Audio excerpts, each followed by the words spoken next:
Ousmane Sonko absent au tribunal de Dakar. L'opposant politique est accusé de viol et de menaces de mort.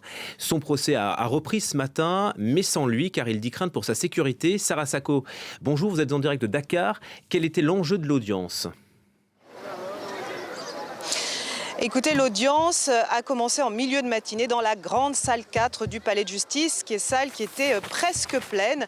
Et l'enjeu, ça a été pour les avocats de la défense, en tout cas, de demander un renvoi. Ils s'y sont longuement attelés. Alors, Ousmane Sonko était absent, vous l'avez dit, mais était présent devant les juges son accusatrice, Adji Sarr, vêtue d'une longue robe traditionnelle rouge, vif, foulard assorti. Et à ses côtés, son ancienne patronne, la propriétaire du salon de massage, où travaillait la jeune femme qui est, elle, accusée de complicité de viol. Autour des deux femmes, plusieurs dizaines d'avocats. Ce sont les avocats constitués pour les différentes parties. Et je vous le disais, les avocats de la défense ont longuement demandé aux juges de renvoyer l'affaire. Alors les avocats de la patronne du salon de massage, eux, ont fait valoir qu'ils n'avaient pas eu connaissance de tout le dossier, un dossier dense, plus de 470 pages, ont-ils dit, avec notamment des vidéos et des audios qui font partie du dossier et qu'ils n'ont pu consulter.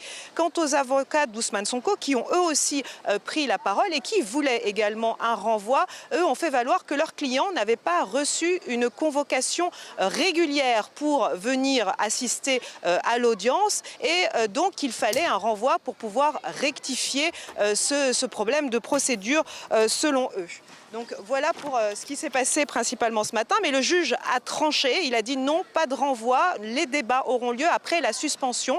Les avocats de la défense ont d'ores et déjà annoncé qu'en protestation, ils se retiraient de la salle d'audience cet après-midi. Sarah, on rappelle quand même qu'Ousmane Sonko est candidat déclaré à la présidentielle de 2024. On suppose qu'il se trouverait à l'heure actuelle chez lui, à Ziguinchor, en Casamance. En tout cas, on a vu ses partisans monter la garde pour empêcher son arrestation. Exactement, aux dernières nouvelles, il se trouve toujours à son domicile de Ziguinchor et autour de son quartier, des jeunes ont monté des barricades, des petits groupes de jeunes qui se relaient jour et nuit. Ils ont mis des sacs de sable, des barres de fer pour filtrer en quelque sorte les entrées du quartier pour assurer, disent-ils, la sécurité de leur leader.